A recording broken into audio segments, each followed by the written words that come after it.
ನಮಸ್ಕಾರ. ಭಗವದ್ಗೀತೆ ಪಾಠಕ್ಕೆ ಸ್ವಾಗತ. ಕಳೆದ ಬಾರಿ 21ನೇ ಶ್ಲೋಕ ತನಕ ನಾವು ನೋಡಿದ್ದೇವೆ. ಕಳೆದ ಬಾರಿ ಹೇಳಿದಂಥ ವಿಷಯ ಬಾಹ್ಯ ಸುಖ, ಬಾಹ್ಯ ವಿಷಯ ಸ್ಪರ್ಶದಿಂದ ಆಗುವಂಥ ಸಿಗುವಂಥ ನಮಗೆ ಸುಖ ಬಹಳ ಅಲ್ಪದ್ದು. ಒಂದು ಸಣ್ಣ ಗುಲುಗಂಜಿಯಷ್ಟು ಸುಖಕ್ಕಾಗಿ ಕುಂಬಳಕಾಯಷ್ಟು ದುಃಖವನ್ನು ಅನುಭವಿಸ್ತೇವೆ. ಇಂದಿನ ಎಲ್ಲ ಪ್ರಪಂಚದ ಅಪರಾಧಿಗಳಿಗೆ ಇದೇ ಕಾರಣ. ಕ್ಷಣಿಕ ಸುಖದ ಆಸೆಗೆ ಬಿದ್ದು ಇಡೀ ಜೀವನವನ್ನೇ ಹಾಳು ಮಾಡಿಕೊಳ್ಳುತ್ತಾ ಇರುವಂಥ ನೋಡ್ತೇವೆ ನಾವು. ನಮಗೆ ಬಾಹ್ಯವಾಗಿ ಸುಖ ಎಂದು ಕಾಣುವುದು ದುಃಖವನ್ನು ಮರಿಹಾಕುವಂಥ ಮೊಟ್ಟೆ ಥರ ಅಂತ ತಿಳ್ಕೊಂಡ್ವಿ.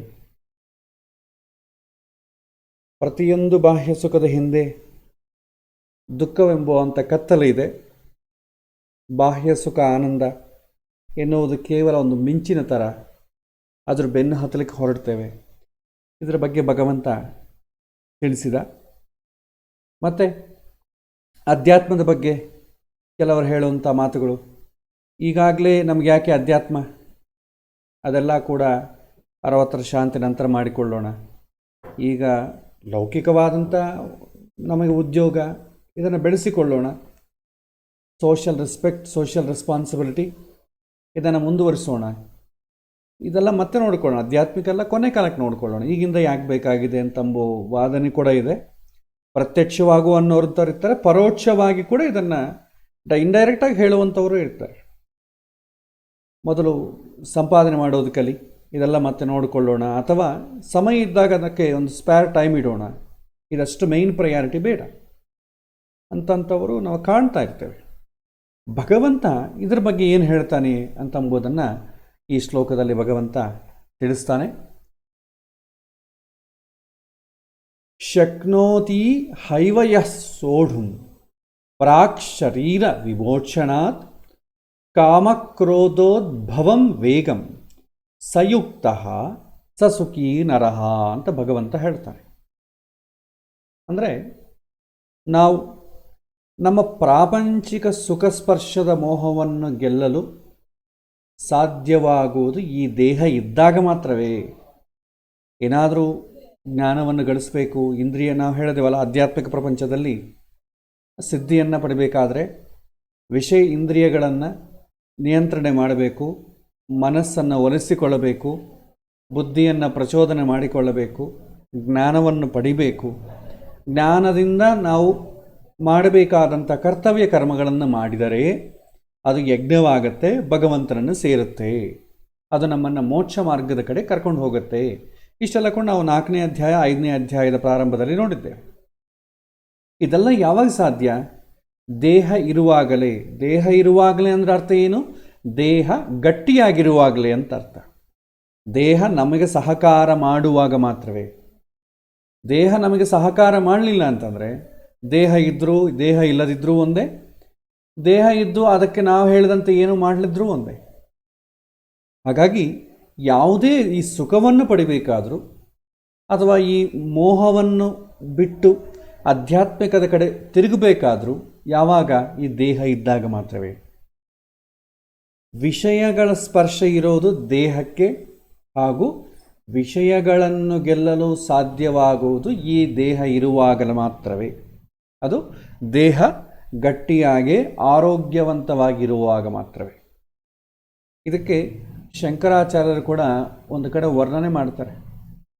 ಒಂದು ಗಟ್ಟಿ ಗೋಡೆಯ ಮೇಲೆ ಒಂದು ಸಣ್ಣ ಒಂದು ನೈಲ್ ಗಟ್ಟಿಯಾಗಿ ಹೊಡಿಬೇಕು ಅಂತ ಅಂದ್ಕೊಡಿ. ಒಳಗೆ ಒಂದು ಹ್ಯಾಮರ್ ಬೇಕು. ಹ್ಯಾಮರಿಂದ ಗಟ್ಟಿಗೆ ಒಳಗೆ ಹೊಡಿತೀವಿ. ಯಾಕಂದರೆ ನಾವು ಕೈಯಿಂದ ಡೈರೆಕ್ಟಾಗಿ ಒಳಗೆ ಚುಚ್ಚಲಿಕ್ಕೆ ಆಗಲ್ಲ, ನಮಗೊಂದು ಸಾಧನ ಬೇಕು. ಅದೇ ರೀತಿ ಅದನ್ನು ಮತ್ತೆ ತಿರ್ಗಾ ತೆಗಿಬೇಕಾದ್ರೆ ಕೂಡ ಹ್ಯಾಮರ್ ಬೇಕು. ಗಟ್ಟಿಯಾಗಿ ಒಳಗೆ ಗೋಡೆಯ ಒಳಗೆ ಗಟ್ಟಿಯಾಗಿ ನೈಲ್ ಹೊಡಿಬೇಕಾದ್ರೂ ಅಥವಾ ಗೋಡೆಯಿಂದ ಒಂದು ನೈಲನ್ನು ಕಿತ್ತಬೇಕಾದ್ರೂ ನಮಗೆ ಹ್ಯಾಮರ್ ಬೇಕಾದರೆ ಕೈಯಿಂದ ಸಾಧ್ಯ ಆಗೋದಿಲ್ಲ. ಅದೇ ರೀತಿ ಯಾವುದೇ ಒಂದು ಸುಖ ದುಃಖಕ್ಕೆ ಸಂಬಂಧಪಟ್ಟ ಕರ್ಮಗಳನ್ನು ಮಾಡಿಕೊಳ್ಳಬೇಕಾದರೂ, ಅದರ ಫಲವನ್ನು ಅನುಭವಿಸಲೇಬೇಕಾದರೂ ದೇಹ ಇರಬೇಕು. ದೇಹ ಇಲ್ಲದ್ರೆ ಸಾಧ್ಯ ಇಲ್ಲ. ಹಾಗಾಗಿ ದೇಹ ಇದ್ದಾಗಲೇ ಇದೆಲ್ಲ ಸಾಧ್ಯ. ಭಗವಂತ ನಮಗೆ ಯಾವುದು ಸರಿ ಯಾವುದು ತಪ್ಪು ಎನ್ನುವಂಥ ವಿಚಾರ ಮಾಡುವಂಥ ಬುದ್ಧಿಶಕ್ತಿಯನ್ನು ಕೊಟ್ಟಿದ್ದಾನೆ. ಇಂತಹ ವಿಚಾರ ಶಕ್ತಿಯನ್ನು ಬಳಸಿಕೊಂಡು ಶರೀರ ಬಿದ್ದು ಹೋಗುವುದಕ್ಕಿಂತಲೂ ಮೊದಲೇ ಇಂದ್ರಿಯ ನಿಗ್ರಹವನ್ನು ಅಭ್ಯಾಸ ಮಾಡಬೇಕು. ಇಂದ್ರಿಯ ನಿಗ್ರಹ ಒಂದು ದಿನದಲ್ಲಿ ಮಾಡುವಂಥದ್ದಲ್ಲ, ಒಂದು ವಾರದಲ್ಲಿ, ಒಂದು ತಿಂಗಳು, ಒಂದು ವರ್ಷದಲ್ಲಿ ಮಾಡಲಿಕ್ಕಾಗುವಂಥದ್ದಲ್ಲ. ಅದಕ್ಕೆ ಹಲವಾರು ದಿನಗಳ ಶ್ರಮೆ ಬೇಕು. ಅದು ಬಿಟ್ಟು 60 ವರ್ಷದ ನಂತರ ನಾನು ಮಾಡಿಕೊಳ್ತೇನೆ ಅಂತಂದರೆ ಆವಾಗ ನಮ್ಮ ಇಂದ್ರಿಯಗಳಲ್ಲಿ ಸಹಕಾರ ಮಾಡುತ್ತೆ, ದೇಹವೇ ಸಹಕಾರ ಮಾಡುವುದಿಲ್ಲ. ಇಂದ್ರಿಯ ಸಹಕಾರ ಮಾಡಬೇಕಾದ್ರೆ ದೇಹ ಸಹಕಾರ ಮಾಡಬೇಕು. 60 ವರ್ಷದ ನಂತರ ಒಂದು ಏಕಾದಶಿ ಉಪವಾಸ ಮಾಡೋಕ್ಕಾಗ್ತದ? ಆಗೋದಿಲ್ಲ. ಹೀಗೆ ಎಷ್ಟೋ ಕಡೆ ಏನಾದರೂ ಪೂಜೆ ಪುರಸ್ಕಾರ ಮನೆಗೆ ನಡಿಬೇಕಂದ್ರೆ, ಇಲ್ಲರಿ ನಮ್ಮ ಮನೆಯವರು ಶುಗರ್ ಟ್ಯಾಬ್ಲೆಟ್ ಹಾಕ್ಕೋಬೇಕು, ಹೆಚ್ಚು ಉಪವಾಸ ಮಾಡೋಂಗಿಲ್ಲ, ಏನಾದ್ರು ಸ್ವಲ್ಪ ಫಲಹಾರ ತೊಗೋಬೋದಾ, ಹಾಲು ಗೀಲು ಕುಡಿಬೋದಾ? ತಗೊಳ್ಳುವಂಥ ಸಂದರ್ಭ ಇದೆ. ಯಾಕೆಂದರೆ ದೇಹ ಸಹಕಾರ ಮಾಡ್ತಾ ಇಲ್ಲ. ಅಂಥದ್ದು ದೇಹ ಸಹಕಾರ ಮಾಡದೇ ಇದ್ದಾಗ ಇಂದ್ರಿಯಗಳು, ಮನಸ್ಸು ಆ ವಯಸ್ಸಿನಲ್ಲಿ ಹೇಗೆ ಸಹಕಾರ ಮಾಡುತ್ತೆ? ಇದೆಲ್ಲ ಒಂದು ದಿನ ನಡೆಯುವಂಥ ವಿಚಾರ ಅಲ್ಲ. ಸೊ ಇಂತಹ ವಿಚಾರ ಶಕ್ತಿಯನ್ನೇ ಬಳಸಿಕೊಂಡು ಶರೀರ ಬಿದ್ದು ಹೋಗೋ ಮೊದಲೇ ಇಂದ್ರಿಯ ನಿಗ್ರಹವನ್ನು ಅಭ್ಯಾಸ ಮಾಡಬೇಕು. ಇದು ಮುಂದಕ್ಕೆ ಹಾಕುವ ಮತ್ತು ಒಂದು ದಿನದಲ್ಲಿ ಸಾಧನೆ ಮಾಡುವಂಥದ್ದಲ್ಲ, ಪೋಸ್ಟ್ಪೋನ್ ಮಾಡುವಂಥದ್ದು ಅಲ್ಲ. ಯಾವುದು ನೋಡ್ಕೊಂಬಂದ್ಬಿಡ ಅದನ್ನೇ ಅದೆಷ್ಟೊತ್ತು ಒಂದು ದಿನ ಮಾಡ್ಕೊಂಬಿಟ್ರೆ ಆಯಿತು. ಇಷ್ಟು ಮನಸ್ಸನ್ನು ನಿಯಂತ್ರಣ ಮಾಡೋದೇನು ದೊಡ್ಡ ಕೆಲಸ ಅಲ್ಲ, ಇಂದ್ರಿಯಗಳನ್ನ ನಿಯಂತ್ರಣ ಮಾಡೋದು ದೊಡ್ಡ ಕೆಲಸ ಅಲ್ಲ. 60 ವರ್ಷ ಆದಮೇಲೆ ಒಂದು ವಾರದ ದಿನ ಸಾಧನೆ ಮಾಡಿದ್ರೆ ಆಗೋಗ್ತದೆ ಅಂತಂಬ ವಿಚಾರ ಅಲ್ಲ. ಇದಕ್ಕೆ ನಿರಂತರವಾದಂಥ ಸಾಧನೆ ಅಗತ್ಯ. ಈ ದೇಹ ಗಟ್ಟಿಯಾಗಿರುವಾಗಲೇ ಈ ಸಾಧನೆಯನ್ನು ಮಾಡಬೇಕು. ನಮಗೆ ಒಂದಾನೊಂದು ಕಡೆ ಬರುತ್ತೆ ಮುಂದೆ, ನಾವು ಈ ಪ್ರಪಂಚವನ್ನು ಬಿಟ್ಟು ಮತ್ತೆ ಇಲ್ಲಿಗೆ ಬರಬಾರದು ಅಂತ ಅಂದುಕೊಂಡಾಗ ಸೂಚನೆ ಹೇಳ್ತಾರೆ, ಅಂತ್ಯಕಾಲದಲ್ಲಿ ನೀನು ಏನು ಸ್ಮರಣೆ ಮಾಡ್ತೀಯೋ ಅದಾಗಿಯೇ ಆಗ್ತದೆ. ನೀನು ಅಂತ್ಯಕಾಲದಲ್ಲಿ ಭಗವಂತನ ಸ್ಮರಣೆ ಮಾಡಿದರೆ ಭಗವಂತನನ್ನೇ ಸೇರ್ತೀಯ. ಅಂತ್ಯಕಾಲದಲ್ಲಿ ಲೌಕಿಕ ಸುಖವನ್ನು ನೀನು ಅದನ್ನೇ ನೀನು ಪಡಿತೀಯ.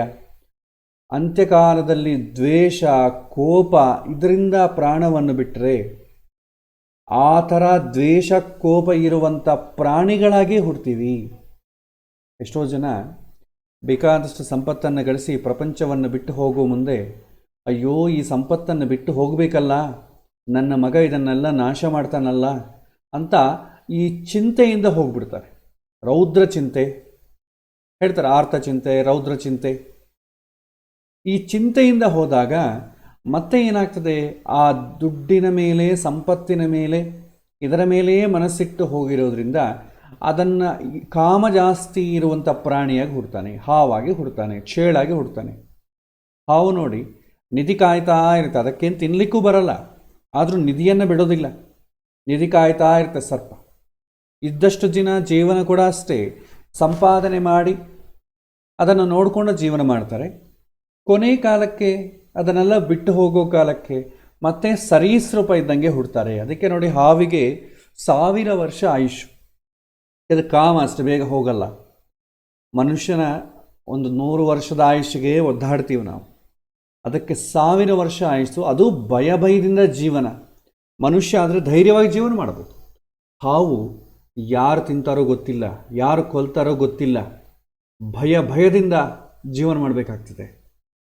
ಅದಕ್ಕೆ ನಿಧಿ ಕಾಯೋ ಸರ್ಪ ಥರ ಆಗತ್ತೆ ಇವನ ಜೀವನ. ಹಣ ಜಾಸ್ತಿ ಇದ್ದು ಹೇಗೆ ಭಯದಿಂದ ಜೀವನ ಮಾಡ್ತಾನೋ ಹಾವು ಕೂಡ ಅದೇ ಥರ ಜೀವನ ಮಾಡ್ತದೆ. ಅದಕ್ಕೆ ಕೊನೆ ಕಾಲಕ್ಕೆ ಯಾರೋ ನಮಗೆ ಅನ್ಯಾಯ ಮಾಡಿದರು, ಕೊನೆ ಕಾಲಕ್ಕೆ ತುಂಬ ಆರ್ತಿಯಿಂದ, ದ್ವೇಷದಿಂದ ಈ ಪ್ರಾಣವನ್ನು ಬಿಟ್ಟಾಗ ಮತ್ತೆ ಮರುಜನ್ಮದಲ್ಲಿ ಹುಟ್ಟುವಾಗ ಆ ದ್ವೇಷವಾಗಿರುವಂಥ ಪ್ರಾಣಿಯಾಗೇ ಹುಡ್ತೀವಿ ಅಥವಾ ಮನುಷ್ಯನಾಗೇ ಹುಡ್ತೇವೆ. ಅಂದರೆ ಇಲ್ಲಿ ಒಂದು ವಿಷಯವನ್ನು ಗಮನಿಸಬೇಕಾದ್ರೆ, ಅಂತ್ಯಕಾಲದಲ್ಲಿ ಭಗವಂತನ ಸ್ಮರಣೆ ಮಾಡಬೇಕಾದ್ರೆ ಹೇಗೆ ಸಾಧ್ಯ? ಅದಕ್ಕೆ ಅಭ್ಯಾಸ ಇಲ್ಲದೆ ಅಂತ್ಯಕಾಲದಲ್ಲಿ ಭಗವಂತನ ಸ್ಮರಣೆ ಬರುವುದಿಲ್ಲ. ಅಷ್ಟು ಸುಲಭ ಅಲ್ಲ. ಆ ಸಮಯದಲ್ಲೇನೋ ಹೇಳ್ಬೋದು, ಎಲ್ಲರೂ ಇನ್ನು ಕೊನೆ ಕಾಲಕ್ಕೆ ವಿಷ್ಣು ಸಹಸ್ರನಾಮ ಪಾರಾಯಣ ಮಾಡ್ತಾರೆ ಅಥವಾ ಯಾವುದೋ ಒಂದು ಸ್ತೋತ್ರವನ್ನು ಪಾರಾಯಣ ಮಾಡ್ತಾರೆ. ಆದರೆ ಅದು ಯಾವಾಗ ಅವನಿನ್ನಾಯಿತು, ಇನ್ನು ಕೊನೆಗೆ ಇನ್ನು ಡಾಕ್ಟರ್ ಹೇಳ್ಬಿಡ್ತಾನೆ, ಇನ್ನಾಯಿತು, ಇನ್ನು ನಿಮ್ಮ ಪ್ರಯತ್ನಗಳು ದೇವರ ಮೇಲೆ ಭಾರ ಹಾಕಿರಿ ಅಂತ ಹೇಳ್ತಾರೆ. ಪ್ರಾಣ ಹೋಗುತ್ತೋ ಇಲ್ಲೋ ಗೊತ್ತಿಲ್ಲ, ಹೋಗಬೇಕಾದ್ರೆ ಕೂಡ ನರಳಾಡಬೇಕು. ಇವತ್ತಿನ ದಿನ ಯಾವಾಗ ಪ್ರಾಣ ಹೋದ್ರೂ ಗೊತ್ತಾಗೋದೇ ಇಲ್ಲ, ಯಾಕಂದರೆ ವೆಂಟಿಲೇಟರ್ ಮೇಲೆ ಇಟ್ಬಿಟ್ಟಿರ್ತಾರೆ. ಅವ್ರಿಗೂ ಸಾಕಾಗಿರುತ್ತೆ ಬಿಲ್ಲು ಕಟ್ಟಿ. ಏನು ಮಾಡ್ತಾರೆ, ರಾತ್ರೋ ಡಾಕ್ಟ್ರಿಗೆ ಮ್ಯಾನೇಜ್ ಮಾಡಿ ಆ ಕನೆಕ್ಷನ್ ತೆಗೆದು ಬಿಡ್ತಾರೆ. ಜೀವ ಯಾವಾಗೂ ಹೊರಟೋಗಿರುತ್ತೆ. ಇದು ಇವತ್ತಿನ ದಿನ ಆಗುವಂಥ ಅನಾಹುತಗಳು. ಹಿಂದಿನ ಕಾಲ, ಯಾಕೆಂದರೆ ಹುಟ್ಟಬೇಕಾದ್ರೆ ಎಷ್ಟು ಪುಣ್ಯ ಇರಬೇಕು, ಅದ್ರ ಸಾಯಬೇಕಾದ್ರೆ ಕೂಡ ಅದೇ ಥರ ಪುಣ್ಯ ಇರಬೇಕು. ಪುಣ್ಯ ಇಲ್ಲದ್ರೆ ಈ ಶರೀರವನ್ನು ಬಿಡಲಿಕ್ಕೂ ಆಗೋದಿಲ್ಲ. ಈ ರೋಗಭೂಯಿಷ್ಠವಾದಂಥ ಶರೀರ ನಮಗೆ ಸಹಕಾರ ಮಾಡೋದಲ್ಲ, ನಾವು ಶರೀರವನ್ನು ಹಿಡ್ಕೊಳ್ಳೋದಲ್ಲ, ಶರೀರವೇ ನಮ್ಮನ್ನು ಗಟ್ಟಿ ಹಿಡ್ಕೊಳ್ಳುತ್ತೆ. ಈ ಪ್ರಪಂಚ ಇಲ್ಲಿಂದ ಹೋಗದೆ ಅದೊಂದು ದೊಡ್ಡ ನರಕ. ರೋಗಭೂಯಿಷ್ಠವಾದಂಥ ಶರೀರದಲ್ಲಿ ನರಳಾಡ್ತಾ ಇರ್ತಾರೆ, ಪ್ರಾಣವೂ ಹೋಗೋದಿಲ್ಲ, ಅದಕ್ಕೂ ಸ್ವಾತಂತ್ರ್ಯ ಇರೋದಿಲ್ಲ. ಅಂತಹ ಸಂದರ್ಭದಲ್ಲಿ ಎಲ್ಲಿ ನಮಗೆ ಮನಸ್ಸಿನಲ್ಲಿ ಧ್ಯಾನ ಬರುತ್ತೆ? ಇಂದ್ರಿಯಗಳಲ್ಲಿ ಶಕ್ತಿ ಹೊಟ್ಟೋಗಿರುತ್ತೆ. ಇಂದ್ರಿಯಗಳಲ್ಲಿ ಕಿವಿಗೆ ಕೇಳಿಸಲ್ಲ, ಮಾತಾಡಲಿಕ್ಕೆ ಬರಲ್ಲ, ಮನಸ್ಸು ಸಹಕಾರ ಮಾಡಲ್ಲ. ಅಯ್ಯೋ, ನನ್ನ ಹತ್ರ ಯಾರು ಇಲ್ವಲ್ಲ, ನನ್ನ ಭಯ ಆಗ್ತಾ ಇದೆ, ಯಾರು ನನ್ನ ಪಕ್ಕದಲ್ಲಿ ಇಲ್ವಲ್ಲ. ICUಲಿ ಹಾಕಿರ್ತಾರೆ, ಸುತ್ತು ಒಂದು 10-15 ಬೆಡ್ ಇರುತ್ತೆ. ದಿನಕ್ಕೊಂದು ಬೆಡ್ ಖಾಲಿ ಆಗ್ತಾ ಇರುತ್ತೆ. ಅಯ್ಯೋ, ಅವನು ಹೋದ್ನಲ್ಲ, ಹೊರಗೆ ಹೋದನೋ ಮೇಲಕ್ಕೆ ಹೋದನೋ ಯಾರಿಗೆ ಗೊತ್ತು, ಚಿಂತೆ. ಡಾಕ್ಟರ್, ನಮ್ಮ ಜನ ಎಲ್ಲ ಕೂಡ ಡಾಕ್ಟರ್ ಜೊತೆ ಏನೋ ಮಾತಾಡ್ತಾ ಇರ್ತಾರೆ, ನಮಗೆಲ್ಲ ಮಸ್ಕ ಕೇಳ್ತಾ ಇರ್ತಾರೆ, ಕಿವಿ ಕೇಳಿಸಲ್ಲ. ಇಂದ್ರಿಯಗಳು ಪವರನ್ನು ವಿತ್ಡ್ರಾ ಮಾಡ್ಕೊಳುತ್ತೆ, ಭಯ ಆಗ್ತಾ ಇರುತ್ತೆ. ಅವ್ರು ಬಂದು ನಮ್ಮ ಹತ್ರ ಬಂದು ಮಾತಾಡಿಸ್ತಾ ಇರ್ತಾರೆ, ಆದರೆ ಅವ್ರ ಮುಖಚಿತ್ರ ಸ್ಪಷ್ಟ ಇಲ್ಲ, ಅವ್ರ ಮಾತುಗಳು ಕೇಳ್ತಾ ಇಲ್ಲ, ಭಯ ಜಾಸ್ತಿ ಆಗ್ತದೆ. ಆ ಭಯದಲ್ಲಿ ಭಗವಂತನ ಸ್ಮರಣೆ ಹೇಗೆ ಬರುತ್ತೆ? ಎಲ್ಲಿ ಭಯ ಇರುತ್ತೋ ಅಲ್ಲಿ ಪ್ರೀತಿ ಇರಲ್ಲ, ಭಕ್ತಿ ಇರಲ್ಲ, ಅಂತ ಆ ಕಡೆ ಭಗವಂತನ ಸ್ಮರಣೆ ಬರಲ್ಲ. ಅದಕ್ಕೆ ಮುಖ್ಯವಾಗಿ ಏಕಾದಶಿ ವ್ರತ ಅಂತ ಹೇಳ್ತಾರೆ. ಇದಕ್ಕೋಸ್ಕರವೇ ಮಾಡ್ತಾರೆ. ಮೋಕ್ಷ ಬರುತ್ತೆ, ಪುಣ್ಯ ಬರುತ್ತೆ, ಅದೆಲ್ಲ ಕೂಡ ಫಲಪ್ರದವಾದಂಥ ಕಿಂಡರ್ ಗಾರ್ಡನ್ ಲೆವೆಲ್ ಇರುವಂಥ ವಿಷಯಗಳು ಹೇಳ್ತಾರೆ. ಆದರೆ ಮುಖ್ಯವಾದ ಪ್ರಯೋಜನ ನಮ್ಮ ಮನಸ್ಸು, ನಮ್ಮ ಇಂದ್ರಿಯಗಳ ನಿಯಂತ್ರಣೆಗಾಗಿಯೇ ಏಕಾದಶಿ ವ್ರತ. ಯಾವಾಗ ಏಕಾದಶಿ ವ್ರತವನ್ನು ನಾವು ಮಾಡೋದು ಅಭ್ಯಾಸ ಮಾಡಿಕೊಳ್ತೇವೋ, ತಿನ್ನೋದು ಇಲ್ಲದ್ರೂ ನಾವು ಜೀವನ ಮಾಡಬಲ್ಲವೆ. ಒಂದು ದಿನ ಊಟ ಇಲ್ಲ, ಏನೂ ಪರವಾಗಿಲ್ಲ, ಶರೀರ ವಿತ್ಸ್ಟ್ಯಾಂಡ್ ಆಗ್ತದೆ. ಯಾರೂ ಮಾತಾಡ್ತಾ ಇಲ್ಲ, ಏನೂ ಪರವಾಗಿಲ್ಲ, ಏಕಾದಶಿ ದಿನ ಮಾತಾಡಬಾರದು ಅಂತ ನಿಯಮ ಇದೆ, ನಾವು ಅದನ್ನು ಪಾಲಿಸೋದಿಲ್ಲ, ಬರೀ ಊಟವನ್ನು ಮಾತ್ರ ತ್ಯಾಗ ಮಾಡ್ತೇವೆ. ಏಕಾದಶಿ ಮೌನವ್ರತ ವಿಷಯ ಸಂಪರ್ಕವನ್ನು ಕೂಡ ತ್ಯಜಿಸಬೇಕು ಅಂತಿದೆ. ಈ ಜಾಸ್ತಿ ವಿಷಯಗಳನ್ನು ಇಟ್ಕೋಬಾರ್ದು. ಆದರೆ ಅವತ್ತಿನ ದಿನವೇ ನಾವು ಮನೆ ಕ್ಲೀನ್ ಮಾಡೋದು, ಎಲ್ಲ ವಿಷಯಗಳನ್ನ ಅವತ್ತೇ ಮಾಡ್ತೇವೆ, ಇನ್ನು ಜಾಸ್ತಿ ಆಗ್ತದೆ. ಅದನ್ನು ನಿಯಂತ್ರಣೆ ಮಾಡಬೇಕು. ವಿಷಯ ನಿಯಂತ್ರಣೆ ಯಾವಾಗ ಮಾಡ್ತೀವೋ, ಅಂತ್ಯಕಾಲದಲ್ಲಿ ಇಂದ್ರಿಯಗಳ ಸಹಕಾರ ಮಾಡದಿದ್ರೂ ಕೂಡ ನಾವು ಧೈರ್ಯವಾಗಿ ಅಭ್ಯಾಸ ಆಗಿದೆ. ಏಕಾದಶಿ ಉಪವಾಸ ಮಾಡುವಾಗ ಪ್ರಾಣ ಹೋದಂಗೆ ಆಗುತ್ತೆ, ಹೊಟ್ಟೆಯಲ್ಲಿ ಊಟ ಹಾಕದೇ ಇದ್ದರೆ. ಅದೇ ಥರ ಆವಾಗೂ ಇರುತ್ತೆ, ಪರವಾಗಿಲ್ಲ, ಏಕಾದಶಿ ಮಾಡಿ ಅಭ್ಯಾಸ ಇದೆ, ತಟ್ಕೊಳ್ತೇವೆ. ಇದೆಲ್ಲ ಕೂಡ ನಮ್ಮನ್ನು ಅಂತ್ಯಕಾಲದಲ್ಲಿ ಪ್ರಿಪೇರ್ ಮಾಡಲಿಕ್ಕೋಸ್ಕರವೇ ಏಕಾದಶಿ ವ್ರತ ಇರೋದು.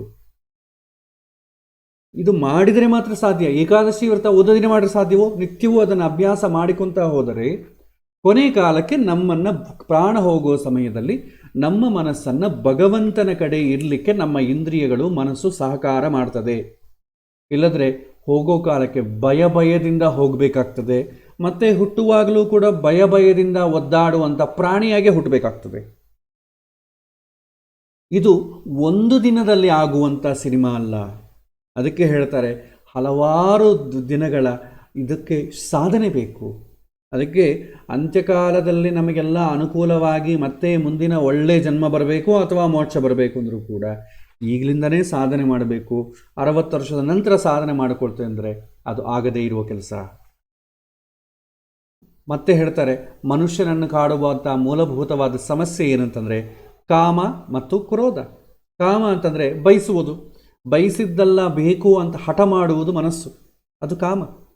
ಮತ್ತು ಕ್ರೋಧ, ನನಗೆ ಸಿಗಲಿಲ್ಲ ಕೋಪ, ಬೇರೆಯವರಿಗೆ ಸಿಕ್ತು ಕೋಪ, ನಾನು ಅಂದುಕೊಂಡಂತೆ ಅದಿಲ್ಲ ಕೋಪ. ಈ ಕಾಮಕ್ರೋಧದ ವೇಗ ನಮ್ಮೆಲ್ಲ ವಿವೇಕವನ್ನು ತಳ್ಳಿ ಮುಂದೆ ಬಂದು ನಿಲ್ಲುವಷ್ಟು ಬಲಿಷ್ಠವಾಗಿರುತ್ತೆ.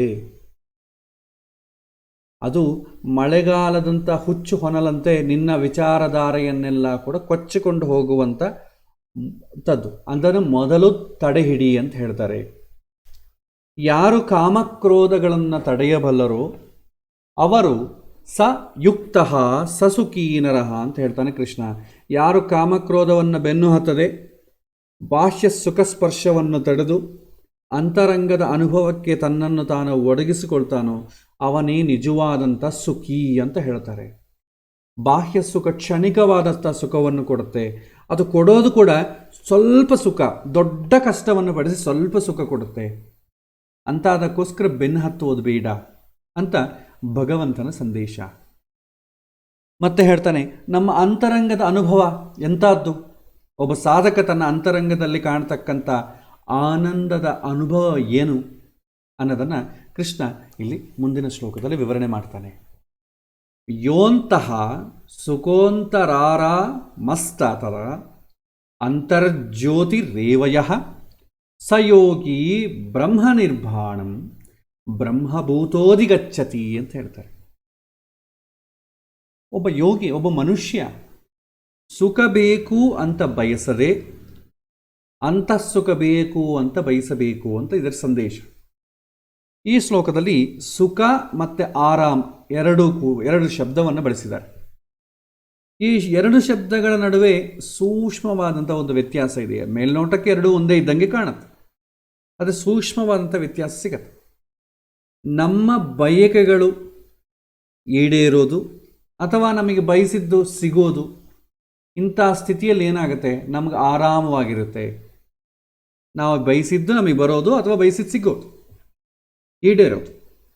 ಅದೇ ಬಯಕೆಗಳೇ ಇಲ್ಲದೇ ಇರುವುದು, ಇದು ಬೇಕು ಅಂತಿಲ್ಲ, ಇದು ಈ ಥರ ಸೈಲೆಂಟ್ ನಿಶ್ಚಲವಾಗಿರೋದು, ಅದನ್ನು ಸುಖ ಅಂತ ಕರೀತಾರೆ. ಎರಡನ್ನೂ ನಾವು ವ್ಯಾವಹಾರಿಕವಾಗಿ ಒಂದೇ ಥರ ಬಳಸ್ತೇವೆ, ಆದರೆ ವ್ಯತ್ಯಾಸ ಇದೆ. ಯಾರನ್ನ ಬಂದರೆ ಆರಾಮಿದ್ದೀರಾ ಅಂತ ಕೇಳ್ತಾರೆ. ಆರಾಮಿದ್ದೀರಾ ಅಂತಂದರೆ ನಿಮ್ಮ ಬಯಕೆಗಳೆಲ್ಲ ಈಡೇರಿ ನಿಮಗೆ ಬೇಕಾದೆಲ್ಲ ಭಗವಂತವನ್ನು ಕೊಟ್ಟು ಯಾವ ಥರದ ತೊಂದರೆಯೂ ಇಲ್ಲದೆ ಇದ್ದೀರಾ ಅಂತ. ಸುಖವಾಗಿದ್ದೀಯಾ ಅಂತಂದರೆ ಅರ್ಥ ಏನು?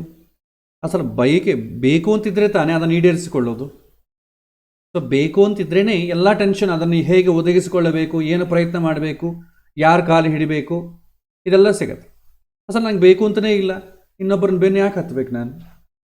ಅದು ಸುಖವಾದ ಸ್ಥಿತಿ. ಯಾವುದೋ ಒಂದು ಕೊರತೆ, ತೊಂದರೆ, ಕಷ್ಟ ಪರಿಹಾರ ಆದಾಗ, ಯಾವುದೋ ತಾಪತ್ರಯದಿಂದ ಪಾರಾದ ಆಗುವಂಥ ಸುಖ. ಇಲ್ಲಿ ಕೃಷ್ಣ ಹೇಳ್ತಾನೆ, ಅಧ್ಯಾತ್ಮದ ಯೋಗದ ಸಾಧಕ ಸಾಧನೆ ಮಾಡಿ ಫಲ ಪಡೆದವನು, ಮಾನಸಿಕವಾಗಿ ಭಗವಂತನಲ್ಲೇ ಮನಸ್ಸನ್ನು ಇಟ್ಟವನು ಅಂತ ಹೇಳ್ತಾರೆ. ಅಂಥವನು ಒಳಗೊಂದಿಗೆ ಆರಾಮ ಇರ್ತಾನೆ. ಮತ್ತು ಸಾಧಕ ಅಂತರಂಗದಲ್ಲಿ ಭಗವಂತನನ್ನು ನೋಡ್ತಾ ಆರಾಮಾಗಿರ್ತಾನೆ. ಅಂದರೆ ಆರಾಮಾಗಿರೋದ್ರಿಂದ ಬಯಸೋದೇನಿದೆ ಭಗವಂತನನ್ನು, ಇಂದ್ರಿಯಗಳ ಒಂದು ನಿಯಂತ್ರಣೆ, ಇದನ್ನು ಬಯಸ್ತಾನೆ, ಅದನ್ನೂ ಆರಾಮೆ. ಕಾಮಕ್ರೋಧವನ್ನು ಬಿಟ್ಟು ಸುಖ ಪಡಿತಾನೆ. ತನ್ನೊಳಗಿರುವಂಥ ಆ ಜ್ಯೋತಿಯನ್ನು, ಜ್ಞಾನದ ಜ್ಯೋತಿಯನ್ನು ಅರಿತು ತನ್ನೊಳಗಿರುವಂಥ ಆ ಮಹಾ ಬೆಳಕಾದಂಥ ಭಗವಂತನನ್ನು ಕಂಡು ಭಗವಂತನಲ್ಲೇ ಮನಸ್ಸಿಡ್ತಾನೆ. ಇದು ಆರಾಮ್ ಸುಖ, ಈ ಥರ ಇರಬೇಕು. ಇದನ್ನು ಕೃಷ್ಣ ಹೇಳ್ತಾನೆ. ಅವನ ಮನಸ್ಸು ಯಾವಾಗೂ ಕೂಡ ಪ್ರಶಾಂತವಾಗಿರುತ್ತೆ, ಮನಸ್ಸಿನಲ್ಲಿ ಭಗವಂತನೇ ಇರ್ತಾನೆ ಅಂತ ಹೇಳ್ತಾನೆ. ಮತ್ತೊಂದು ಶ್ಲೋಕ, ಲಭಂತೆ ಬ್ರಹ್ಮ ನಿರ್ಭಾಣಂ ಋಷಯಃ ಕ್ಷೀಣಕಲ್ಮಷಾಃ ಚಿನ್ನದ್ವೈದಾಯತಾತ್ಮಾತ್ಮನಃ ಸರ್ವಭೂತ ಹಿತೇರತಾಃ ಅಂತ ಹೇಳ್ತಾರೆ. ಅಂದರೆ ತನ್ನೊಳಗೆ ಉದ್ಭವ ಆಗುವಂಥ ಸಂದೇಹವನ್ನು, ದ್ವಂದ್ವವನ್ನು ಮೀರಿ ನಿಂತವರು ನಿಜವಾದ ಸಾಧಕರು ಅಂತ ಹೇಳ್ತಾರೆ.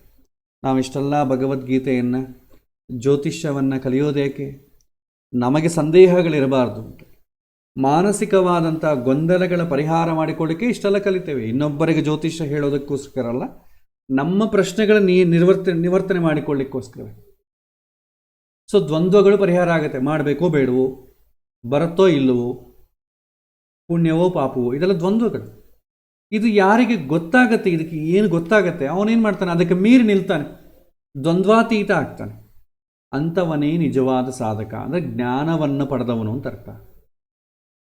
ಇವರು ಸದಾ ತಮ್ಮ ಮನಸ್ಸನ್ನು ಅಂತರಂಗದಲ್ಲಿ ನೆಲೆಗೊಳಿಸ್ತಾರೆ.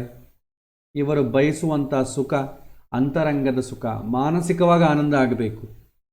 ಬಾಹ್ಯ ಸುಖದ ಬೆನ್ನು ಹತ್ತದೆ ಎಲ್ಲ ಜೀವಿಗಳಿಗೆ ಒಳತನ್ನೇ ಬಯಸುವಂಥ ಇವರು ಸದಾ ನಿತ್ಯ ಸ್ವರೂಪನಾದಂಥ ಭಗವಂತನಲ್ಲೇ ನೆಲೆಸಿ ಅವನನ್ನೇ ಸೇರ್ತಾರೆ ಅಂತ ಹೇಳ್ತಾರೆ. ಇಂಥವನಿಗೆ, ಸಾಧಕನಿಗೆ ಅದು ಬೇಕು ಇದು ಬೇಕು ಅಂತ ಇರುವುದಿಲ್ಲ. ಮನಸ್ಸು, ಯಾಕೆಂದರೆ ಎಲ್ಲವೂ ಗೊತ್ತಿರುತ್ತೆ, ಯಾವುದು ಎಷ್ಟು ಸುಖ ಕೊಡಬಲ್ಲದು ಅಂತ ಅವನಿಗೆ ಗೊತ್ತಿರುತ್ತೆ. ದ್ವಂದ್ವಾತೀತ ಆಗಿ ಅವನಿಗೆ ಯಾವ ಥರದ ಸಂದೇಹ ಇಲ್ಲದೆ, ಭಗವಂತ ನನಗೆ ಯಾಕೆ ಕೊಟ್ಟಿಲ್ಲ, ಭಗವಂತ ಯಾಕೆ ಹಿಂಗೆ ಮಾಡ್ತಾನೆ, ಭಗವಂತ ನಮ್ಮ ಮನೆಗೆ ಯಾಕೆ ಈ ಥರ ಕಷ್ಟ ಕೊಡ್ತಾನೆ, ಈ ಥರ ಪ್ರಶ್ನೆಗಳು ಯಾವುದೂ ಅವನಿಗೆ ಬರುವುದಿಲ್ಲ. ಎಲ್ಲವೂ ಗೊತ್ತಿರುತ್ತೆ. ನಾವು ಮಾಡೋದ್ರಿಂದನೇ ಎಲ್ಲ ಆಗ್ತದೆ, ನಮ್ಮಿಂದನೇ ಎಲ್ಲ, ಭಗವಂತ ನಮಗೋಸ್ಕರ ನಮಗೆ ಪಕ್ಷಪಾತದಿಂದ ಏನೂ ಮಾಡುವುದಿಲ್ಲ ಅಂತ ಅರ್ಥ ಇರ್ತಾರೆ. ಇಂಥವನೇನಾಗ್ತದೆ, ಎಲ್ಲ ಗೊತ್ತಿದ್ದ ಮೇಲೆ ಇನ್ನೇನಾಗ್ತದೆ, ಟೆನ್ಷನ್ ಇರಲ್ಲ. ಭಗವಂತನೇ ಇದೆಲ್ಲ ಮಾಡ್ತಿದ್ದಾನೆ, ಭಗವಂತ ಏನು ನಿನ್ನ ಲೀಲೆ, ಈ ಥರ ಮನಸ್ಸಲ್ಲಿ ಭಗವಂತನ್ನೇ ಇಟ್ಟುಕೊಂಡು ಭಗವಂತನನ್ನೇ ಸೇರ್ತಾನೆ.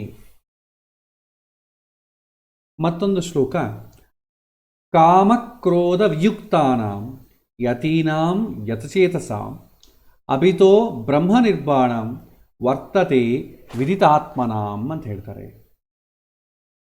ಸೊ ಇಲ್ಲಿ ಕಾಮಕ್ರೋಧವನ್ನು ಸಂಪೂರ್ಣವಾಗಿ ತೊರೆದು ಪೂರ್ಣವಾಗಿ ಇಂದ್ರಿಯ ನಿಗ್ರಹ ಸಾಧಿಸಿದವರಿಗೆ ಎಲ್ಲ ಕಡೆ ಎಲ್ಲಾದರೂ ಸರಿ ಎಲ್ಲ ಜೀವಜಂತುವಿನಲ್ಲೂ ಭಗವಂತನೇ ಕಾಣ್ತಾನೆ.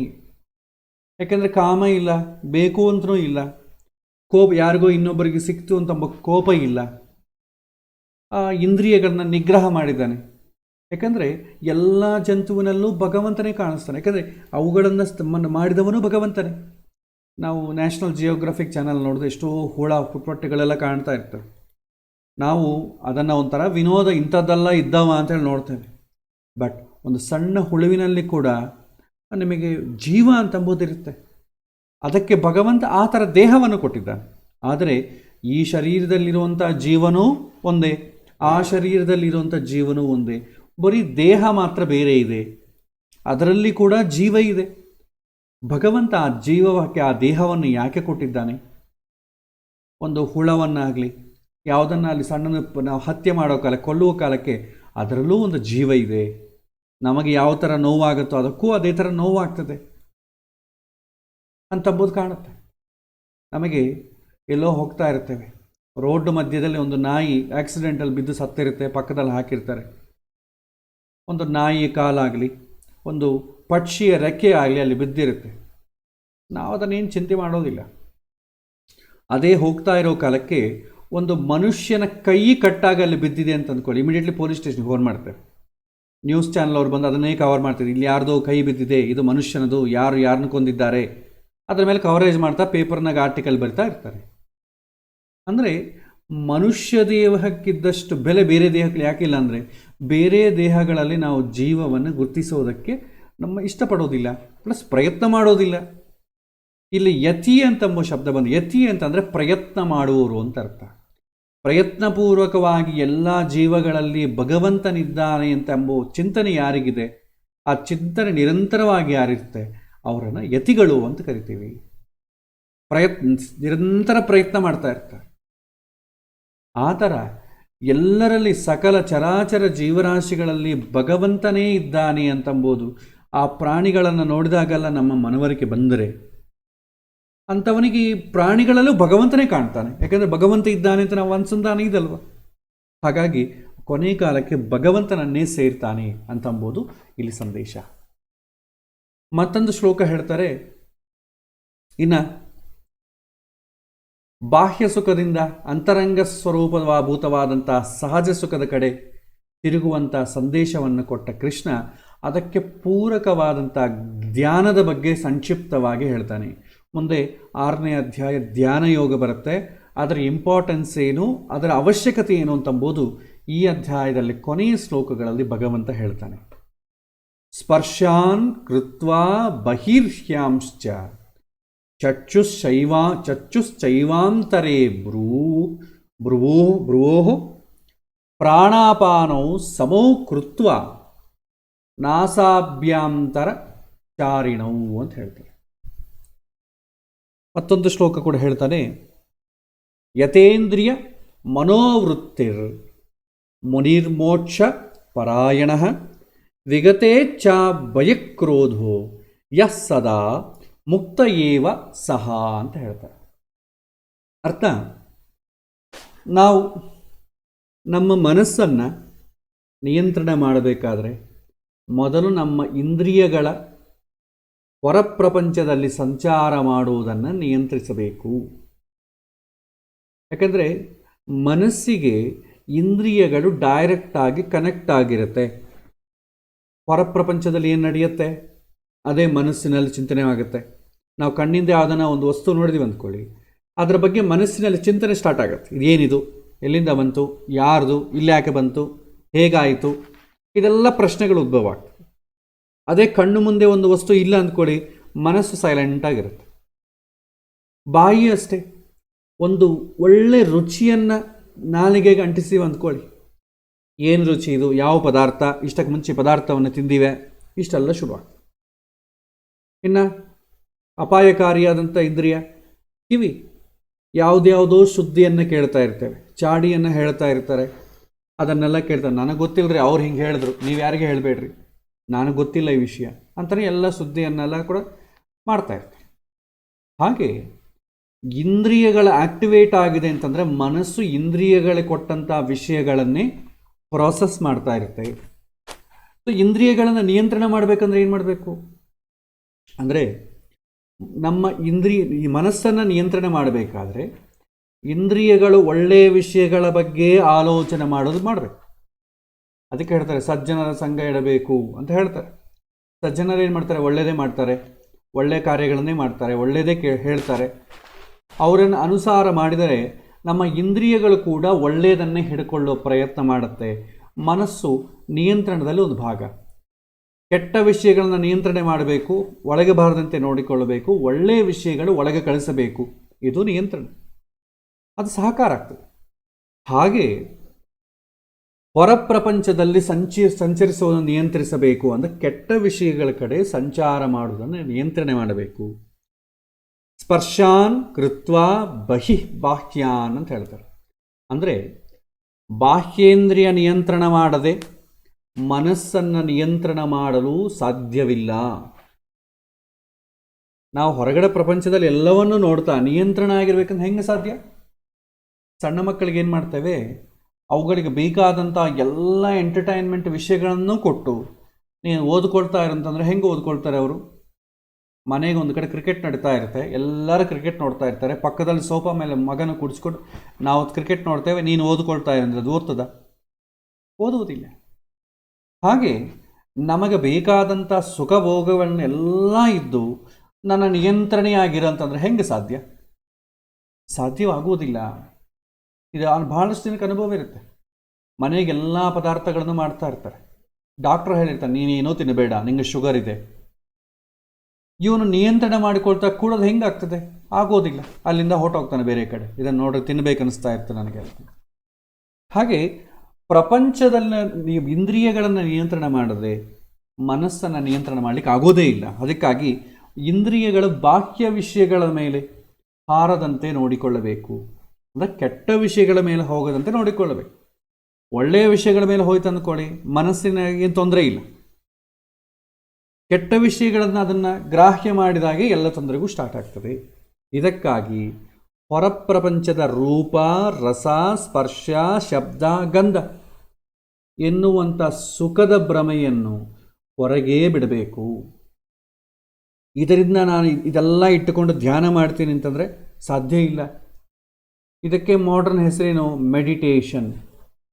ಭಾಳ ಜನ ನಿಮಗೆ ಮೆಡಿಟೇಷನಲ್ ಇನ್ಸ್ಟಿಟ್ಯೂಷನ್ಸು ಪ್ರಾಕ್ಟೀಸಿಗೆಲ್ಲ ಹೇಳ್ತಾರೆ, ನೀವೇನು ಮಾಡಬೇಡ್ರಿ, ನಿಮ್ಮ ಶ್ವಾಸ ಬರ್ತಾಯಿತ್ತು ಅದನ್ನು ಅಬ್ಸರ್ವ್ ಮಾಡ್ತಾ ಇರಿ, ಚೆನ್ನಾಗಿದೆ. ಅಬ್ಸರ್ವ್ ಮಾಡೋಷ್ಟವರೆಗೂ ಮನಸ್ಸು ನಿಯಂತ್ರಣದಲ್ಲಿರುತ್ತೆ. ಒಂದು ಸಾರಿ ಧ್ಯಾನದಲ್ಲಿ ಎದ್ದು ಕೂತೀವಿ ಅಂದ್ಕೊಳ್ಳಿ, ಮತ್ತೆ ಪರಿಸ್ಥಿತಿ ಏನು? ಮತ್ತೆ ಮನಸ್ಸು ಯಥಾ ರೀತಿ ಇಂದ್ರಿಯಗಳ ಮೇಲೆ ಹೋಗುತ್ತೆ, ಇಂದ್ರಿಯಗಳ ಪ್ರಾಪಂಚಿಕ ಸುಖದ ಮೇಲೆ ಹೋಗುತ್ತೆ. ಇಂಥದ್ದು ಒಂದು ಎಷ್ಟು ಹೊತ್ತು ಮಾಡಿದರೂ ಆ ಮಾಡುವಷ್ಟು ಹೊತ್ತು ನಿಮಗೆ ನಿಯಂತ್ರಣದಲ್ಲಿರುತ್ತೆ, ಮತ್ತೆ ನಿಯಂತ್ರಣದಲ್ಲಿರಲ್ಲ.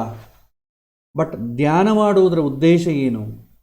ಮನಸ್ಸನ್ನು ನಿಯಂತ್ರಣೆ ಮಾಡಿ ಮತ್ತೆ ಧ್ಯಾನ ಮಾಡದೇ ಇದ್ದರೂ ಕೂಡ ಮನಸ್ಸು ಅದೇ ಥರ ಇರಬೇಕು, ನಿಯಂತ್ರಣೆ ಆಗಬೇಕು.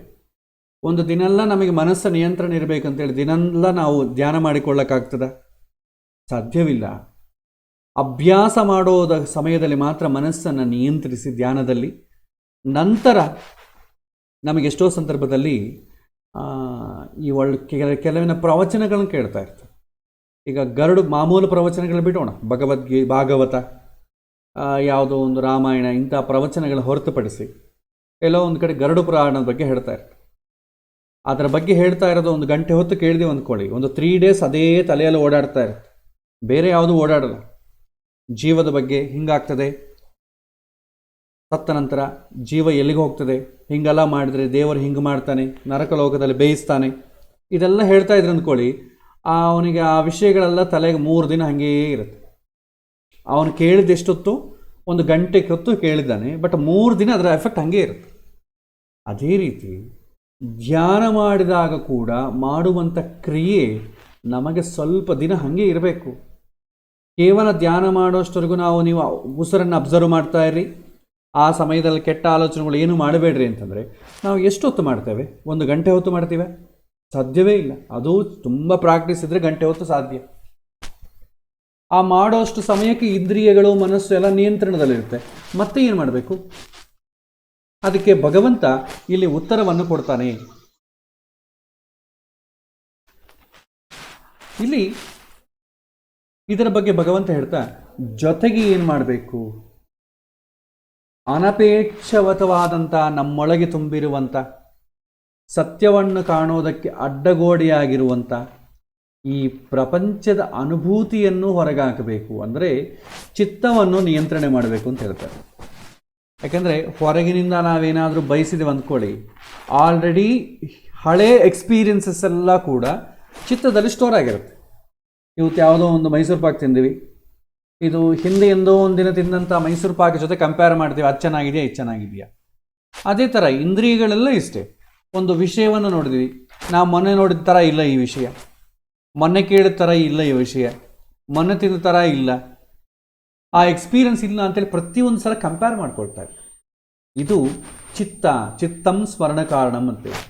ಕೇವಲ ಮನಸ್ಸು ಇಂದ್ರಿಯಗಳನ್ನು ಮಾತ್ರ ನಿಯಂತ್ರಣೆ ಮಾಡೋದಲ್ಲ, ಚಿತ್ತದಿಂದ ಕೂಡ ನಾವು ಈ ಥರದ ನೆಗೆಟಿವ್ ವಿಷಯಗಳನ್ನು ರಿಕಲೆಕ್ಟ್ ಮಾಡಿಕೊಳ್ಳದೇ ಇರೋದನ್ನು ಕೂಡ ಕಲಿಬೇಕಾಗ್ತದೆ. ಸಾಮಾನ್ಯವಾಗಿ ನಮಗೆ ಧ್ಯಾನಕ್ಕೆ ಕುಳಿತಾಗ ಏನೇನು ಕಾಣಲು ಏನೇನೋ ಹೊಸದೆಲ್ಲ ಕಾಣ್ತಾ ಇರುತ್ತೆ, ನಮಗೆ ಗೊತ್ತೇ ಆಗೋದಿಲ್ಲ. ಮಾಮೂಲಾಗಿ ಕಾಣೋದೆಲ್ಲ ಬೇರೆ ಥರ ಇರುತ್ತೆ. ಅದೇ ಧ್ಯಾನಕ್ಕೆ ಕೂತಾಗ ಹೊಸದೆಲ್ಲ ಕಾಣ್ತಾ ಇರುತ್ತೆ. ಸುಂದರವಾದದ್ದು ಕಾಣುತ್ತೆ, ಭಯಾನಕವಾದದ್ದು ಕಾಣುತ್ತೆ. ಇದಕ್ಕಾಗಿ ಭಯಪಡೋದು ಬೇಕಾಗಿಲ್ಲ ಅಂತ ಹೇಳುತ್ತೆ ಭಗವಂತ. ಭಾಳಷ್ಟು ಜನಕ್ಕೆ ಧ್ಯಾನಕ್ಕೆ ಕೂತಾಗೆ ಆಲೋಚನೆಗಳು ಜಾಸ್ತಿ ಆಗ್ತದೆ. ಕೆಲವೊಮ್ಮೆ ಆ ಆಲೋಚನೆಗಳು ಜಾಸ್ತಿಯಾಗಿ ಅದನ್ನು ನಿಯಂತ್ರಣ ಮಾಡೋಕ್ಕಾಗದೆ, ಅಯ್ಯೋ ಇದು ಬೇಡಪ್ಪ, ಇನ್ನೂ ಜಾಸ್ತಿ ಥಾಟ್ಸ್ ಬರ್ತಾರೆ ಅಂತ ಬಿಟ್ಬಿಡ್ತಾರೆ.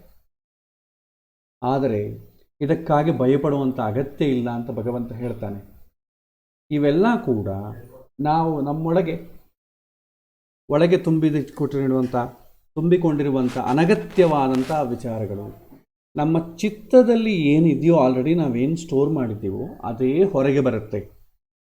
ಏಕೆಂದರೆ ಹೊರಗಿಂದ ಇಂದ್ರಿಯಗಳನ್ನೇನೋ ನಿಯಂತ್ರಣೆ ಮಾಡಿದ್ದೀವಿ, ಬಟ್ ಒಳಗೆ ಚಿತ್ತದಲ್ಲಿ ಆಲ್ರೆಡಿ ನಾವು ಸ್ಟೋರ್ ಮಾಡಿದ್ದೀವಲ್ಲ, ಅದು ಒಂದೊಂದು ಹೊರಗೆ ಬರ್ತಾ ಕಾಣ್ತದೆ. 1 ನಿಮಿಷ.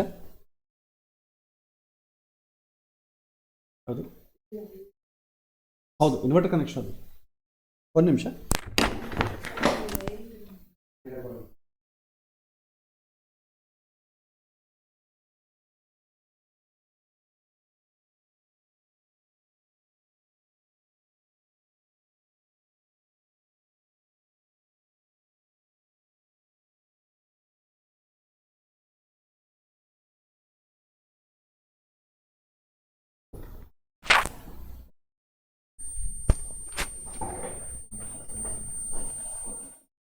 ಹರೇ ಶ್ರೀನಿವಾಸ. ಚಿತ್ತದಲ್ಲಿ ಏನೇನು ಸ್ಟೋರ್ ಮಾಡಿರ್ತೀವೋ ಅದೆಲ್ಲ ಕೂಡ ಕಾಣಲು ಆರಂಭಿಸ್ತದೆ. ಹಾಗಾಗಿ ಅದಕ್ಕೆಲ್ಲ ಹೆದರೋದು ಬೇಕಾಗಿಲ್ಲ. ಸ್ವಲ್ಪ ದಿನ ಅದೇ ಥರ ಬರಲಿ, ಈ ಪ್ರಪಂಚದ ಅನುಭೂತಿಯನ್ನು ಹೊರಗಾಕುವ ಸಮಯದಲ್ಲಿ ಇದೆಲ್ಲ ಆ ಮನಸ್ಸಲ್ಲಿರೋದೆಲ್ಲ ಕೂಡ ಹೊರಗೆ ಬರ್ತಾ ಇರುತ್ತೆ. ಇವೆಲ್ಲವೂ ನಾವು ನಮ್ಮೊಳಗೆ ತುಂಬಿಕೊಂಡಿರುವಂಥ ಅನಗತ್ಯವಾದಂಥ ವಿಚಾರಗಳು. ಅವು ಹೊರಗೆ ಹೋಗುವಾಗ ಈ ರೀತಿ ನಮಗೆ ದರ್ಶನ ಕೊಡ್ತವೆ. ಆಗಲೂ ಕೂಡ ನಾವು ಹಠ ಬಿಡದೆ ಸಾಧನೆ ಮುಂದುವರಿಸಿದಾಗ ಕ್ರಮೇಣವಾಗಿ ಈ ಎಲ್ಲ ವಿಚಾರಗಳು ಹೊರಗೆ ಹೋಗಿ ಮನಸ್ಸು ನಿರ್ಮಲವಾಗ್ತದೆ. ಯಾಕೆಂತಂದರೆ ಧ್ಯಾನ ಮಾಡೋಕ್ಕೆ ಎಲ್ಲ ಇಂದ್ರಿಯಗಳನ್ನು ನಿಯಂತ್ರಣ ಮಾಡಿ ಧ್ಯಾನ ಮಾಡಿದ ತಕ್ಷಣ ನಮಗೆ ಮನಸ್ಸು ನಿಯಂತ್ರಣಕ್ಕೆ ಬರೋದಿಲ್ಲ. ಆವಾಗೇ ಹೆಚ್ಚಿನ ಥಾಟ್ಸ್ ಬರ್ತಾ ಇರುತ್ತೆ. ಇದನ್ನು ನಿಯಂತ್ರಣೆ ಮಾಡಬೇಕು ಅಂತಂದರೆ ನಾವು ಸಾಧನೆ ಮಾಡ್ತಾ ಇದ್ದರೆ ಇದನ್ನು ನಿಯಂತ್ರಣೆ ಆಗಿಬಿಡುತ್ತದೆ. ಇದು ಒಂದೇ ದಿನದಲ್ಲಿ ಆಗುವಂಥದ್ದಲ್ಲ, ಇದಕ್ಕೆ ನಿರಂತರ ಸಾಧನೆ ಅಗತ್ಯ ಬೇಕಾಗ್ತದೆ. ಒಮ್ಮೆ ಅಂತಃಕರಣ ಸ್ವಚ್ಛವಾದರೆ ಅದರಲ್ಲಿ ಏನನ್ನು ಬೇಕಾದರೂ ಪ್ರತಿಬಿಂಬಿಸಬಹುದು ಅಂತ ಹೇಳ್ತಾರೆ. ಮತ್ತು ಧ್ಯಾನಕ್ಕೆ ಬೇಕಾದಂಥ ಇನ್ನೊಂದು ಮುಖ್ಯವಾದ ಅಂಶ ಏನಂತಂದರೆ ಅನ್ನಮಯ ಕೋಶವನ್ನು ಸ್ಥಿರಗೊಳಿಸುವುದು, ಅಂದರೆ ನಮ್ಮ ಶರೀರವನ್ನು ಸ್ಥಿರಗೊಳಿಸುವುದು ಅಂತಾರೆ. ದೇಹ ಚಲಿಸ್ತಾ ಇದ್ದರೆ ಮನಸ್ಸು ಕೂಡ ಚಲಿಸ್ತಾ ಇರ್ತದೆ. ಆಗ ಏನಾಗ್ತದೆ, ಏಕಾಗ್ರತೆ ಇರುವುದಿಲ್ಲ.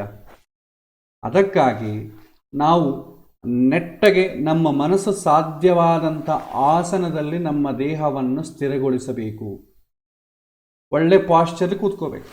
ಕೃಷ್ಣ ಹೇಳ್ತಾನೆ, ಚಕ್ಷುಶ್ಚ ಏವ ಅಂತರೇ ಬ್ರೂಹು ಅಂತ ಹೇಳ್ತಾರೆ. ಅಂದರೆ ನಮ್ಮ ದೃಷ್ಟಿಯನ್ನು ನಮ್ಮ ಎರಡು ಹುಬ್ಬಿನ ಐಬ್ರೋಸ್ ಇರ್ತಲ್ಲ, ಆ ಎರಡು ಹುಬ್ಬಿನ ನಡುವೆ ಇಡುವುದು. ಇದು ಒಂದೊಂದು ಸಲ ಕಷ್ಟವಾದರೆ ಏನಾಗ್ತದೆ, ಮೂಗಿನ ತುದಿಯನ್ನು ಆರಿಸಿಕೊಳ್ಳಬಹುದು.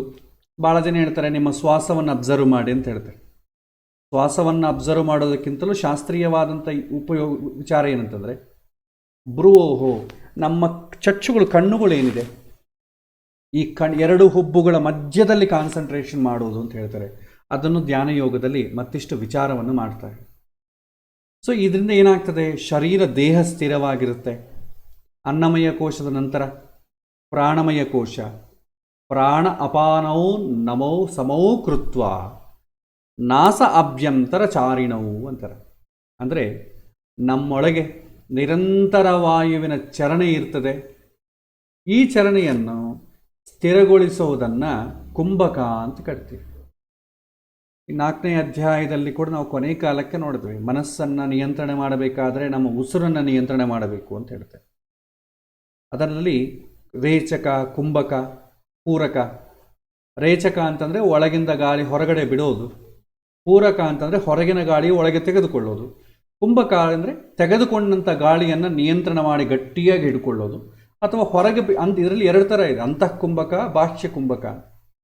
ಪೂರ್ತಿ ಗಾಳಿಯನ್ನು ಹೊರಗೆ ಬಿಟ್ಟುಬಿಟ್ಟು ಅದೇ ಸ್ಥಿತಿಯನ್ನು ಕಂಟಿನ್ಯೂ ಮಾಡೋದು ಸ್ವಲ್ಪ ಹೊತ್ತು, ಇದನ್ನು ಬಾಹ್ಯ ಕುಂಭಕ ಅಂತಾರೆ. ಅಥವಾ ಒಳಗೆ ಗಾಳಿ ಎಳ್ಕೊಂಡು ಒಳಗಿರೋ ಗಾಳಿ ಹೊರಗೆ ಹೋಗದೆ ಹಾಗೆ ಗಟ್ಟಿಯಾಗಿ ತಡೆಯೋದು, ಇದನ್ನು ಅಂತಃಕುಂಭಕ ಅಂತ ಹೇಳ್ತಾರೆ. ಇಲ್ಲಿ ಯಾರಾದರೂ ಹೃದ್ರೋಗ, ಹಾರ್ಟ್ ಪ್ರಾಬ್ಲಮ್, ಹಾರ್ಟ್ ಸಂಬಂಧಪಟ್ಟ ತೊಂದರೆಗಳಿದ್ದವರಿಗೆ ಅಂತಃಕುಂಭಕ ತುಂಬ ಅಪಾಯಕಾರಿ. ಬಾಹ್ಯ ಕುಂಭಕ ಮಾಡಬೇಕು. ಇದು ನಿಮಗೆ ಧ್ಯಾನ ಯೋಗದಲ್ಲಿ ಮತ್ತಿಷ್ಟು ವಿಚಾರವನ್ನು ಹೇಳ್ತಾರೆ. ಅಂತಃಕುಂಭಕದಲ್ಲಿ ಮೊದಲು ಸಂಪೂರ್ಣವಾಗಿ ಒಳಗಿರುವಂಥ ಗಾಳಿಯನ್ನು ಹೊರಗೆ ಹಾಕಿ ನಂತರ ಎಷ್ಟು ಹೆಚ್ಚು ಸಾಧ್ಯವೋ ಅಷ್ಟು ಶುದ್ಧ ಗಾಳಿಯನ್ನು ಒಳಗೆ ತೆಗೆದುಕೊಂಡು ಉಸಿರನ್ನು ಸ್ತನಗೊಳಿಸೋದು. ಇದು ಅಂತಃಕುಂಭಕ, ಬಾಹ್ಯ ಕುಂಭಕ 2 ಥರ ಹೇಳ್ತಾರೆ. ಹೀಗೆ ಕುಂಭಕದಿಂದ ಪ್ರಾಣಮಯ ಕೋಶ ಸ್ಥಿರವಾಗಬೇಕು. ನಂತರದ ಹೆಜ್ಜೆ ಮನೋಮಯ ಮತ್ತು ವಿಜ್ಞಾನಮಯದ ಕೋಶ. ನಮ್ಮ ಮನಸ್ಸು ಚಂಚಲ, ಅದು ಒಂದು ಕಡೆ ನಿಲ್ಲೋದಿಲ್ಲ, ಅದನ್ನು ಸ್ಥಿರಗೊಳಿಸಬೇಕು ಅಂತ ಹೇಳ್ತಾರೆ. ಈ ದಾರಿಯಲ್ಲಿ ನಾನು ಸಾಧಿಸಿ ಸಿದ್ಧಿ ಪಡೆಯುತ್ತೇನೆ ಎನ್ನುವಂಥ ಹಠ ತೊಡೆದು ಮನಸ್ಸನ್ನು ಅದಕ್ಕೆ ಅಣಿಗೊಳಿಸಬೇಕು. ಒಂದು ಕಮಿಟ್ಮೆಂಟ್ ಬೇಕಾಗ್ತದೆ. ಇದರಿಂದ ಏನಾಗ್ತದೆ, ಚಿತ್ತ ಭಗವಂತನ ಕಡೆಗೆ ಏಕಾಗ್ರತೆವಾಗ್ತದೆ. ಈ ಸ್ಥಿತಿ ಪಾಂಚಭೌತಿಕವಾಗಿ ನಾವು ತಲುಪಬಹುದಾದಂಥ ಅತ್ಯಂತ ಮಹತ್ತಾದಂಥ ಸ್ಥಿತಿ ಅಂತ ಹೇಳ್ತಾರೆ ಶಾಸ್ತ್ರಕಾರ. ಇಲ್ಲಿ ನಮಗೆ ಸಿಗುವಂಥ ಆನಂದ ಅಪರಿಮಿತ. ಈ ಸ್ಥಿತಿಯಲ್ಲಿರುವಂಥ ಸುಖವನ್ನು ಅನುಭವಿಸಿದರೆ ಮುಂದೆ ಬಾಹ್ಯ ಪ್ರಪಂಚದಲ್ಲಿ ಸುಖದ ಹಿಂದೆ ನಮ್ಮ ಮನಸ್ಸು ಎಂದೂ ಹರಿಯೋದಿಲ್ಲ. ಮನಸ್ಸು ಒಂದು ಸಲ ಸುಖ ಅಭ್ಯಾಸ ಆದರೆ ಅದನ್ನೇ ಮತ್ತೆ ಮತ್ತೆ ಬೇಕು ಅಂತ ಇರುತ್ತೆ. ಒಂದು ಸಲ ಒಳಗಿನ ಸುಖವನ್ನು ಅನುಭವಿಸೋದು ಮನಸ್ಸಿಗೆ ಅಭ್ಯಾಸ ಮಾಡಿದರೆ ಹೊರಗಿನ ಸುಖ ಬೇಡವೇ ಬೇಡ ಅಂತ ಅನ್ಸುತ್ತೆ. ಮನಸ್ಸು ಭಗವಂತನ ಕಡೆ ನಿಲ್ಲುತ್ತೆ. ಇದರಿಂದ ಆಸೆ, ಭಯ, ಕ್ರೋಧ ಎಲ್ಲ ಇಲ್ಲವಾಗ್ತದೆ. ಇಂತಹ ಸಾಧಕ ಸದಾ ಮುಕ್ತನೇ ಸರಿ ಅಂತ ಹೇಳ್ತಾನೆ ಕೃಷ್ಣ. ಅನ್ನಮಯ ಕೋಶ, ಪ್ರಾಣಮಯ ಕೋಶ, ಮನೋಮಯ ಕೋಶ, ವಿಜ್ಞಾನಮಯ ಕೋಶ, ಇಂಥ ಚತುರ್ವಿಧ ಅಂತಃಕರಣವನ್ನು ಪಕ್ವಗೊಳಿಸಿ ಹೇಗೆ ನಾವು ನಮ್ಮೊಳಗಿನ ಭಗವಂತನ ದರ್ಶನವನ್ನು ಪಡೆಯಬಹುದು ಎನ್ನುವುದನ್ನು ಕೃಷ್ಣ ವಿವರಿಸಿದ. ಮುಂದಿನ ಶ್ಲೋಕದಲ್ಲಿ ನಾವೆಂದೂ ಕಾಣದಂಥ ಭಗವಂತನನ್ನು ಯಾವ ರೀತಿ ಕಾಣಬೇಕು ಎನ್ನುವುದನ್ನು ಕೂಡ ವಿವರಿಸ್ತಾರೆ. ಭೋಕ್ತಾರಂ ಯಜ್ಞ ತಪಸಾಂ ಸರ್ವಲೋಕ ಮಹೇಶ್ವರಂ ಸುಹೃದಂ ಸರ್ವಭೂತಾನಾಂ ಜ್ಞಾತ್ವಾ ಮಾಂ ಶಾಂತಿ ಮೃಚ್ಛತಿ ಅಂತ ಹೇಳ್ತಾರೆ. ಇಲ್ಲಿ ಭಗವಂತ ಸರ್ವಯಜ್ಞಗಳ ಭೋಕ್ತಾರ. ಇಲ್ಲಿ ಯಜ್ಞ ಅಂತಂದರೆ ಅಗ್ನಿಮುಖದಲ್ಲಿ ಮಾಡುವಂಥ ಯಜ್ಞ ಮಾತ್ರವಲ್ಲ. ಹಿಂದೆ ನಾವು ಯಜ್ಞ ಅಂತಂದರೆ ಇಷ್ಟು ಬಗೆ ಹೇಳ್ಕೊಂಡ್ವಿ, ಅದರೆಲ್ಲವನ್ನು ನಾವಿಲ್ಲಿ ತಗೊಳ್ತೇವೆ. ಯಜ್ಞ ಅಂತಂದರೆ ನಾವು ಮಾಡುವಂಥ ಕ್ರಿಯೆಗಳೆಲ್ಲ ಕೂಡ ಯಜ್ಞವೇ ಅಂತ ತಿಳ್ಕೋಬೇಕು. ನಾವು ಯಜ್ಞದಲ್ಲಿ ದೇವತೆಗಳ ಹೆಸರಿನಲ್ಲಿ ಅರ್ಪಿಸುವಂಥ ಹವಿಸ್ಸೂ ಕೂಡ ಆ ದೇವತೆಯೊಳಗಿರುವಂಥ ಅಂತರ್ಯಾಮಿಯಾಗಿರುವಂಥ ಭಗವಂತನಿಗೆ ಅರ್ಪಿತ ಎನ್ನುವಂಥ ಭಾವನೆಯಿಂದ ಅರ್ಪಿಸಬೇಕು. ಭಗವಂತನಿಗೆ ಅರ್ಪಿಸುವಂಥ ಯಾವ ಹವಿಸ್ಸನ್ನೂ ದೇವತೆಗಳು ಸ್ವೀಕರಿಸುವುದಿಲ್ಲ. ಅಂದರೆ ನಮ್ಮ ಪ್ರತಿಯೊಂದು ನಡೆಯಲ್ಲಿಯೂ ಭಗವಂತನ ಅನುಸಂಧಾನ ಇರಬೇಕು ಅಂತ ಅರ್ಥ. ಭಗವಂತ ಸರ್ವಸಮರ್ಥ, ಸರ್ವ ಕ್ರಿಯೆಗಳ ನಿಯಾಮಕ, ಎಲ್ಲವೂ ಅವನಿಗೆ ಸಂದದ್ದು ಎನ್ನುವಂಥ ಅನುಸಂಧಾನ ನಮ್ಮ ಧ್ಯಾನದಲ್ಲಿ ಬಹಳ ಮುಖ್ಯ. ದೈಹಿಕವಾಗಿ, ಮಾನಸಿಕವಾಗಿ, ವಾಚಕವಾಗಿ ಅಚಲವಾದಂಥ ಒಂದು ದೀಕ್ಷೆ, ಒಂದು ಕಮಿಟ್ಮೆಂಟ್ ಇರಬೇಕಾಗ್ತದೆ. ಯಾವ ಕಾಲಕ್ಕೂ ಅಪ್ರಾಮಾಣಿಕನಾಗಿ ಮಾತನಾಡುವುದಿಲ್ಲ ಎನ್ನುವಂಥ ದೀಕ್ಷೆ, ಸದಾ ಮನಸ್ಸಿನಲ್ಲಿ ಸತ್ಯದ ಬಗ್ಗೆ ಆಳವಾದಂಥ ದೀಕ್ಷೆ, ಸದಾ ಎಲ್ಲರ ಬಗ್ಗೆ ಸದ್ಭಾವನೆ. ಹೀಗೆ ಇದೊಂದು ತಪಸ್ಸು ಅಂತ ಹೇಳ್ತಾರೆ. ಧ್ಯಾನ ಮಾಡೋದೊಂದು ತಪಸ್ಸು ಕೆಳಗೆ ಬರುತ್ತೆ. ನಾವು ಭಗವಂತನನ್ನು ಮರೆತು ಯಾರನ್ನು ಪೂಜಿಸಿದರೂ ಅದು ವ್ಯರ್ಥ ಅಂತ ಹೇಳ್ತಾರೆ. ಕೆಲವರಿಗೆ ಭಗವಂತ ಅಂತಂದರೆ ಭಯ ಇರುತ್ತೆ. ಇಲ್ಲಿ ಕೃಷ್ಣ ಹೇಳ್ತಾನೆ ಸುಹೃದಂ ಸರ್ವಭೂತಾನಾಂ ಅಂತಂದರೆ ಭಗವಂತನ ಬಗ್ಗೆ ಎಂದೂ ಭಯಪಡಬೇಕಾಗಿಲ್ಲ. ಆತನಿಗಿಂತ ಆತ್ಮೀಯವಾದಂಥ ಗೆಳೆಯ ನಿನಗಿನ್ನೊಬ್ಬರಿಲ್ಲ. ನಮ್ಮನ್ನು ಸದಾ ಪ್ರೀತಿಸುವ, ನಿರಂತರ ನಮ್ಮ ಒಳಗೆ ಹೊರಗೆ ತುಂಬಿ ಸದಾ ರಕ್ಷಿಸುವಂಥ ಶಕ್ತಿ ಆ ಭಗವಂತ. ಪ್ರತಿಯೊಬ್ಬರನ್ನು ಅವರವರ ಯೋಗ್ಯತೆಗೆ ತಕ್ಕಂತೆ ಬೆಳೆಸುವಂಥ, ತಪ್ಪು ಮಾಡಿದಾಗ ಕೇವಲ ತಿದ್ದುವುದಕ್ಕೋಸ್ಕರವೇ ಒಂದು ಶಿಕ್ಷೆಯನ್ನು ಕೊಟ್ಟು ದಾರಿ ತೋರುವಂಥ, ಸದಾ ಕಾರುಣ್ಯದಿಂದ ಮೇಲೆತ್ತುವಂಥ ಸುಹೃತ್ ಅಂದರೆ ಒಳ್ಳೆ ಗೆಳೆಯ ಅಂತ ಅರ್ಥ ಸಂಸ್ಕೃತದಲ್ಲಿ. ಆ ಭಗವಂತನೇ. ಇಂತಹ ಕರುಣಾಳು ಇನ್ನೊಬ್ಬನಿಲ್ಲ ಎನ್ನುವಂಥ ಜ್ಞಾನ ಧ್ಯಾನದಲ್ಲಿ ಬಹಳ ಮುಖ್ಯ.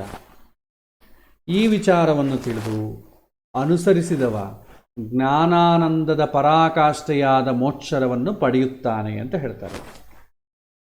ಇದು ಮುಖ್ಯವಾದಂಥ. ಇಲ್ಲಿ ನಮಗೆ ಭಗವದ್ಗೀತೆ ಇರೋದು 18 ಅಧ್ಯಾಯ. ಇದನ್ನು 3 ಷಟ್ಕ ಅಂತ ಕೇಳ್ತಾರೆ.